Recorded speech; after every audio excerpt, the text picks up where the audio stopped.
Hello Pixies, and welcome to or back to my channel. It's Zoe here, and welcome to day 4 of March of the Fairies reading challenge. And today's book is Read a Fairy Book with green on the cover. And for today's book, because we're only doing one book in this video, we are going to be reading The Darkest Part of the Forest by Holly Black. And now, I've been wanting to read this book for literal years, and now we're finally going to be getting to do it. I have read another book in March of the Fairies so far by Holly Black. I read The Wicked King, which is the second book in the Folk of the Air.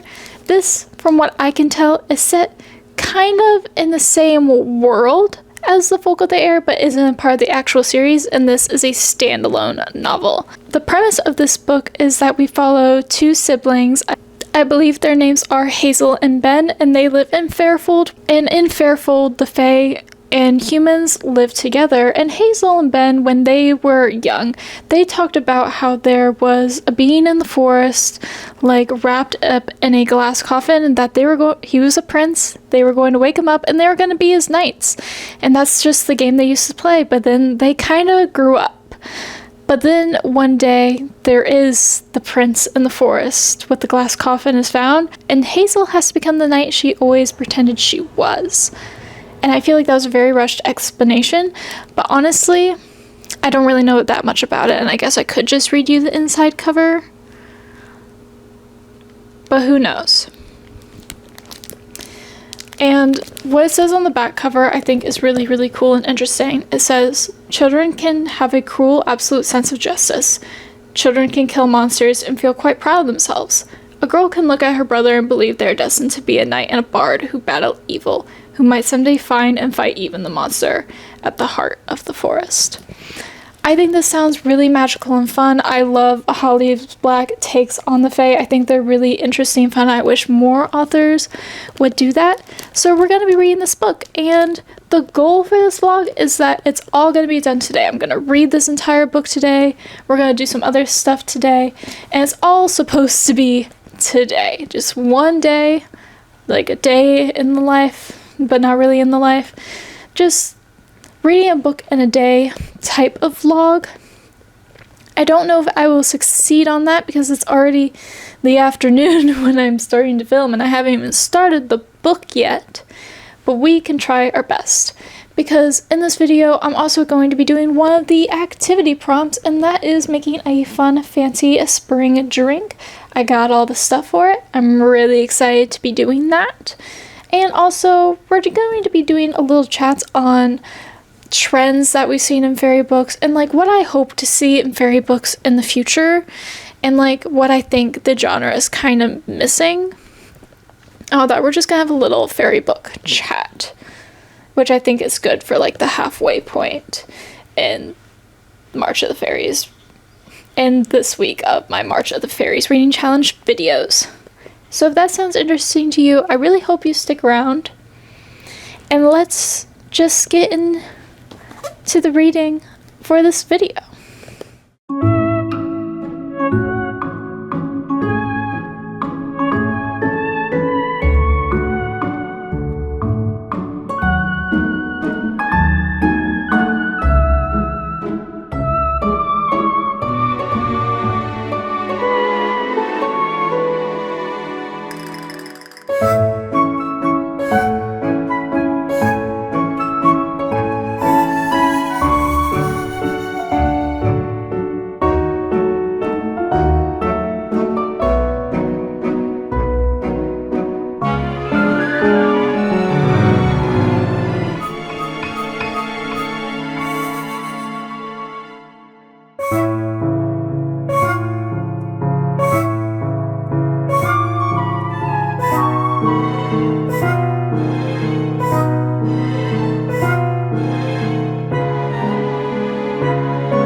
It is a bit later in the day, but I think this light is really working on this color and stuff for me, so I think the lighting's looking pretty good.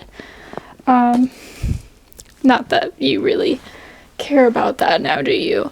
But I am on page 143 of The Darkest Part of the Forest. Sorry about the glare.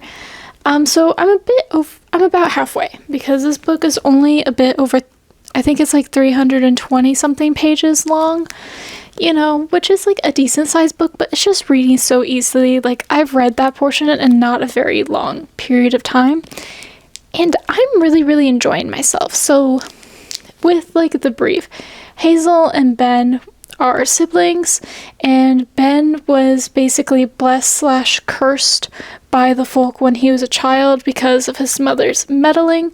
So when he plays music, it's like the most beautiful thing you ever heard. It's basically fairy music, even though it's coming from his human fingertips. And Hazel she was kind of doomed when he was blessed, because she's just practically ordinary. But when they were children, they decided to work together, that he was going to be a bard and she was going to be knight, and that the one they worshipped, the one that they worked for, was the Prince of the Forest, which is the horned fae in the glass casket. In this place, like, the folk live in the forest, the folk of the air, and humans live in the town. And people, tourists, they come and see the sleeping boy in the coffin. Like, that's what they come there to see. But tourists are in danger because the folk view tourists as food or playthings, and they're fair game, but the people who live there are supposed to be safe. And then the story mainly follows when Ben and Hazel are older. What happens is that the prince in the casket wakes up, and we're kind of going on this adventure with them, and I'm really, really enjoying it. I really want to see more of the prince. I'm over halfway through, and I have honestly no idea where the story's actually going. We also have a character in here who was a changeling, so he's fae, but he's living with the humans, and like, everyone knows he's a changeling, but like, he's also just being raised the brother he was supposed to replace. So like, I really like his character, and I really like the dynamic between him, Ben, and Hazel, because Ben is his best friend, and Hazel is kind of in love with him as well. And it's kind of alluded to that he feels the same way about her. And there's some really, really interesting things going on in this, and I'm really enjoying myself. It's very modern. Like, they go to high school, and they party, and they drive cars, and they talk about things like Doctor Who and all of that, this kind of stuff, which is very much the time that this book came out, was when Doctor Who was kind of at its height of popularity, I suppose you would say, or like its height of popularity in the modern era, maybe. I don't know, but you get my point. I'm very curious about it. So I'm going to continue on with this book. And also, this book, it's kind of reminding me, like, stylistically and like concept-wise, maybe a little bit of The Wicked Deep by Shay Earnshaw, I believe is her name. And I love that book. That was one of my favorite books of last year. And I'm really, really loving this one. I think I'm enjoying this one more than I enjoyed The Wicked King. I enjoyed The Wicked King, but I don't think it was as good as The Cruel Prince. And I'm very excited to see how The Queen of Nothing stacks up to this and The Cruel Prince, because I think, based on what I've read so far, this is going to be on par with The Cruel Prince to me, in my opinion, what I enjoy in my stories. And yeah, that's kind of my thoughts on The Darkest Part of the Forest. Also, I did in fact make my fun fancy spring drink. It's delicious. And it was really, really easy. Y'all saw how I made it. Super easy, super tasty. If you have the means to make it, I would really suggest trying it. I think it would also be good with strawberry, even though with strawberry you might be better off, like, instead of like crushing them, maybe doing it in a blender. It also might be really good with raspberry. Yeah, I think both those things would also be really, really tasty if you didn't like or want to do blackberries, but these are really good. But yeah, I had fun making my fun fancy a spring drink, and that is a prompt checked off the list. Sadly, I don't have a ton of lemonade left, which is really, really sad, but the cheap way to buy it is to buy like the frozen containers of it that you add water to. So I might buy another one of those the next time I go to the grocery store because they're really cheap. They're much cheaper than buying like a container of lemonade or buying enough lemons in order to make lemonade. So yeah, that's probably what I'll do. And also, before I go and finish up this book and give you my final thoughts and wrap up the video, I thought now would be a good time to do our little fairy talk. And what do I mean by that? So I think I mentioned earlier that I wanted to talk about like fairies and like books and like trends and things I want to see more of. Because where the trend is right now in fae books is we're very much in the height of romantasy, and fae is highly associated with romantasy, probably because of the popularization from Sarah J. Maas. I always say it wrong. I don't know what I'm saying. And that could be really highly part of it. So we're seeing a lot of books with fae as the characters, but they're like the fantasy element in romance-driven plots. But Holly Black's fae, while there are romance subplots and such, it's not a story surrounding the romance. Like, there's still more happening, and romance is more of a subplot. But the fae in here aren't so grand and elf-like as some of the fae that we are seeing in these romantasy novels. These fae, they are more of that creepy folklore. They do things to humans that are terrible. Some of them are breathtakingly beautiful, and some are really strange and natural and beast-like, and maybe even still beautiful, or maybe hideously ugly by humanity's standards. And that's a really, really interesting take, even though it's very heavily inspired by folklore. But it's really, really fun to see. And these books are kind of older, but I feel like no one's doing it the way Holly Black's doing it, to be completely honest. Like, with that creepier element. Because there are many where they are more trickstery, like Half a Soul. Like that book, Trickstery Fae, and Emily Wilde's Encyclopedia of Fairies, where fae are this like other being, and they are trickstery, and they do things, and they meddle with humans, and awful things happen to them, but they don't have the same vibe of viciousness that Holly Black's fae do. Like one that toes the line between the popularized version of fae and this creepier set is Enchantment of Ravens by Margaret Rogerson. Like, it really balances those two sides between, wow, they're beautiful and lovely, but they're also dangerous and don't really understand humanity because that's the very thing they lack. And this is just me gushing about fairy books. And A Feather So Black, they are these beautiful grand things, and some of them are more monstrous and beast-like, and they do things that don't really make sense and are very dangerous, and the world they live in is very, very wild. And there's this whole concept in that book is that fae are meant for like wild places in this fae realm, and when they move into cities, it gets weird, and the cities always crumble, but the wilds never do. And that's such an interesting concept and everything. And like, I want to see more things like that. I want to see more of this dangerous, morally dark, creepy, using humans as playthings type fae. Like, I don't want the way fae has been going. I want to backtrack and start a new trend cycle.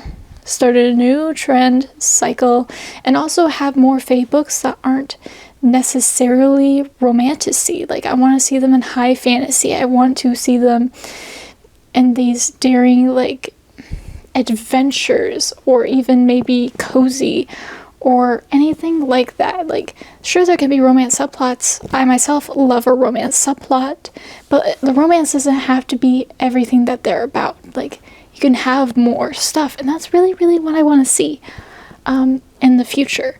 Also, like, a concept I want to see is more of that aquatic mer type characterization. Like, a lot of them refer to them as the mer, like sea fairy-ish creatures.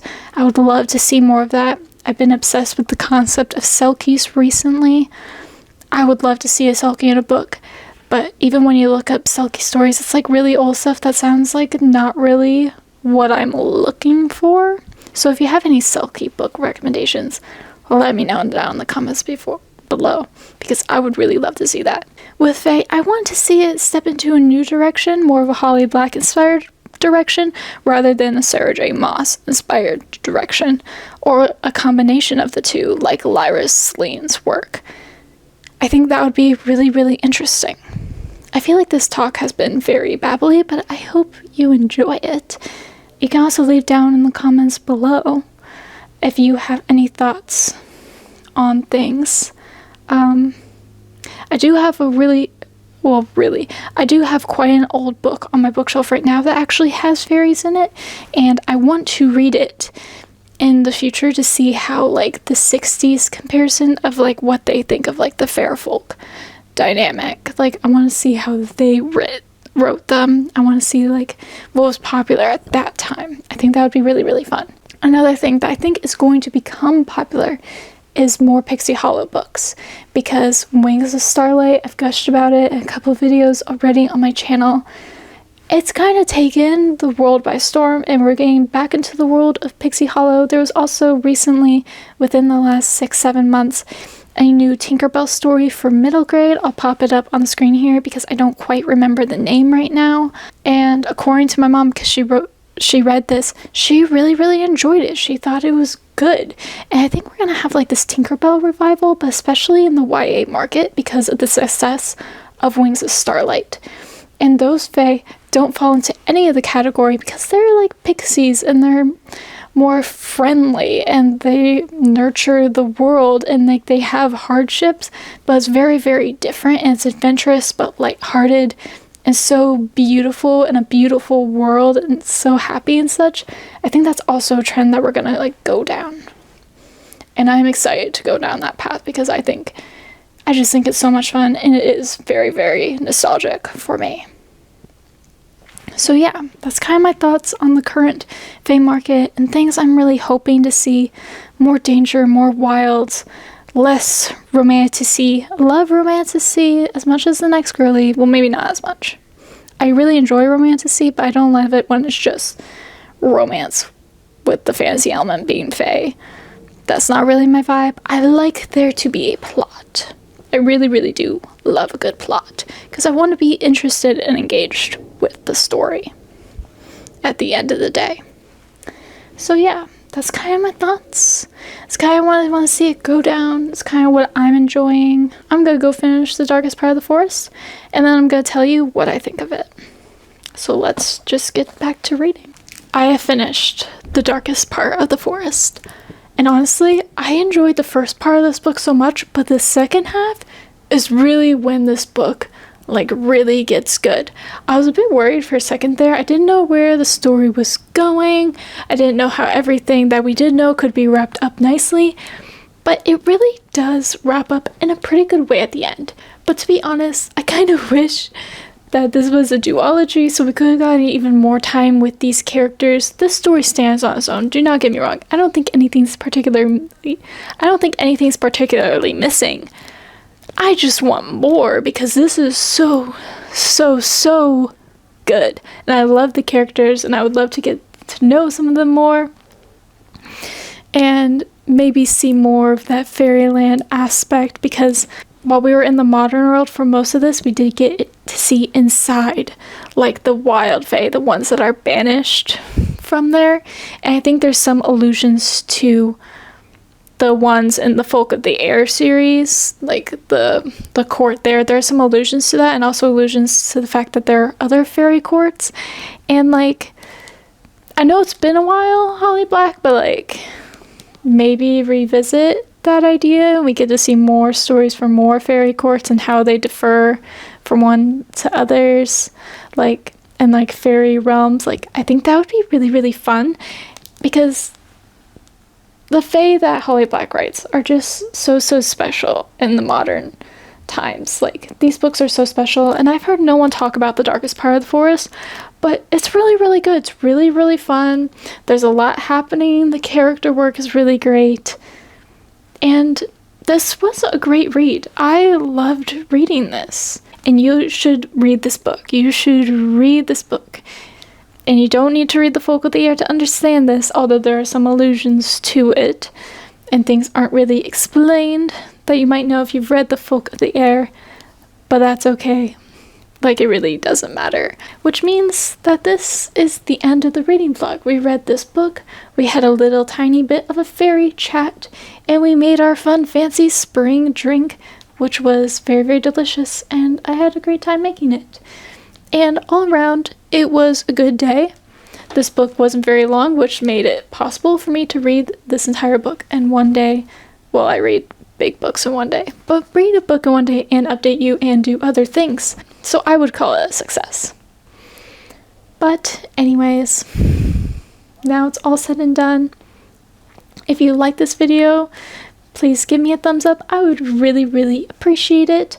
Also, if you want to see the rest of the March of the Fairies content, you can subscribe. There will be the 5th video with the 5th prompt tomorrow, and the 5th prompt is a fairy book that's set during the winter, and I have a cozy vlog coming your way. And I'm quite pleased with how it came out. And with that, I guess that's it. So I guess I'm signing off now. Okay, bye!